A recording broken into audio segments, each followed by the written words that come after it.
अस्सलाम वालेकुम। आज का जो हमारा लेक्चर है वो है स्क्वायर के बारे में कि स्क्वायर्स क्या होते हैं। जिस तरह आपने छोटी क्लासेस में शेप्स के बारे में पढ़ा था कि एक होता है रेक्टेंगल, एक होता है स्क्वायर, एक होता है ट्रायंगल, ट्रेपीजियम, पैरेललोग्राम, ये सारे शेप्स है। इसमें एक हमारे पास है स्क्वायर जो कि हमने यहाँ पे लिखा है। तो स्क्वायर क्या है? स्क्वायर वो शेप है जिसमें किसी भी शेप के चारों साइड्स इक्वल हो, उसको हम स्क्वायर कहते हैं। तो इसको सॉल्व करने के लिए हमारे पास बहुत ज़बरदस्त मेथड है, इजी है, और वो ये है कि किसी भी नंबर को उसी नंबर के साथ मल्टीप्लाई करो, product of A number two itself.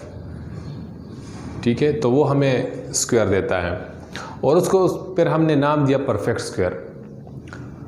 अब परफेक्ट स्क्वायर किस तरह होते हैं? हमारे पास जो स्टार्ट है परफेक्ट स्क्वायर का वो 0 से है। 0 का स्क्वायर क्या है? 0 है। 1 का स्क्वायर क्या है? 1 है। 2 का स्क्वायर क्या है? 4। 3 का स्क्वायर क्या है? 9। अब ये नंबर खुद अपने आप से मल्टीप्लाई हो रहा है और हमें ये रिज़ल्ट दे रहा है। ठीक है, अब 3 स्क्वायर जो है, अब इससे 9 किस तरह आया? इससे ये 9 जब आता है तो ये 3 इटसेल्फ 3 के साथ मल्टीप्लाई हो गया, तो इससे 3 3 9 आ जाता है। अब इसकी जो डेफिनेशन की तरफ आते हैं, square is a number that can be expressed as the product of two equal numbers। equal number जब मल्टीप्लाई हो जाते हैं तो उसको हम स्क्वायर कहते हैं। एग्जाम्पल मैंने एक लिखा है, फाइंड द स्क्वायर ऑफ 8। अब एक नंबर है 8, उसका हमने स्क्वायर फाइंड करना है।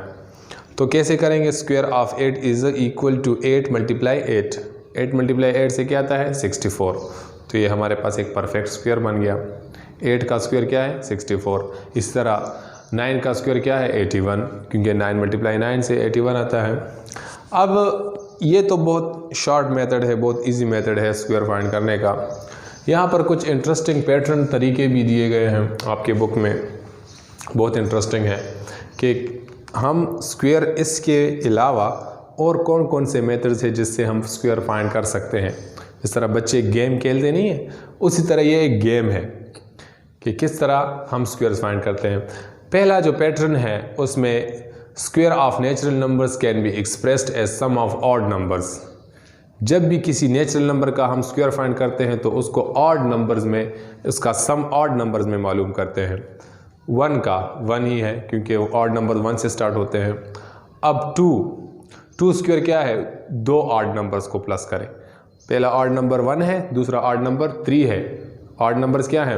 मैं यहाँ पे लिखता हूँ ऑड नंबर्स जो हमने सेट्स पे पढ़ा भी था, 1 3 5 7 9 11 अप टू सो ऑन। ये ऑड नंबर्स का सेट है। तो इसमें 1 के लिए हम क्या करते हैं? 1 ही है क्योंकि एक नंबर है। अब 2 स्क्वायर के लिए 2 नंबर्स ले ले और उसको ऐड करें। 2 नंबर्स के ऐड से क्या आएगा? 4। तो ये 2 का स्क्वायर हो गया आंसर में, रिजल्ट में।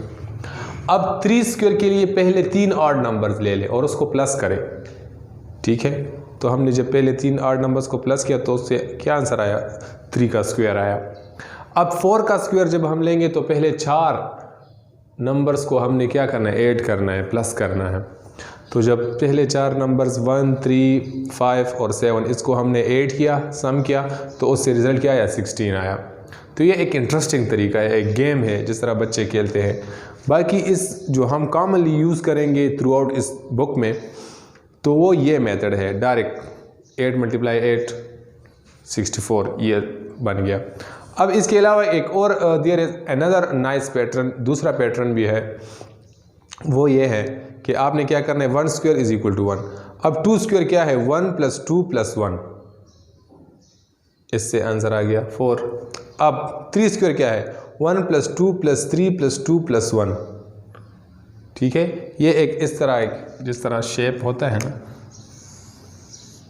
इस तरह जा रहा है। ठीक है, 1 2 3 2 1। इन सब को सम करो, आपके पास 3 का यहाँ टॉप पे जो आएगा उसका स्क्वायर ही होगा। ठीक है, 3 स्क्वायर है तो यहाँ 3 का स्क्वायर, ये इस तरह करते हैं 1 + 2 + 3 + 2 + 1, तो इससे क्या आएगा 9 आएगा। अब 4 के लिए क्या करेंगे, तो 1 2 3 4 3 2 1। अब इसका स्क्वायर होगा और इन सब को सम करो 1 2 3 4 3 2 1, तो इनको सम करने से क्या आता है 16 आता है। तो ये आपके बुक में आपको आपका इंटरेस्ट पैदा करने के लिए ये कुछ पैटर्न भी दिए गए हैं, लेकिन हमारा जो काम होगा थ्रू आउट वो इससे होगा। ठीक है, तो ये आज का हमारा छोटा सा टॉपिक था स्क्वायर के बारे में, और मुझे उम्मीद है कि आप लोगों को ये समझ आया होगा। Thank you.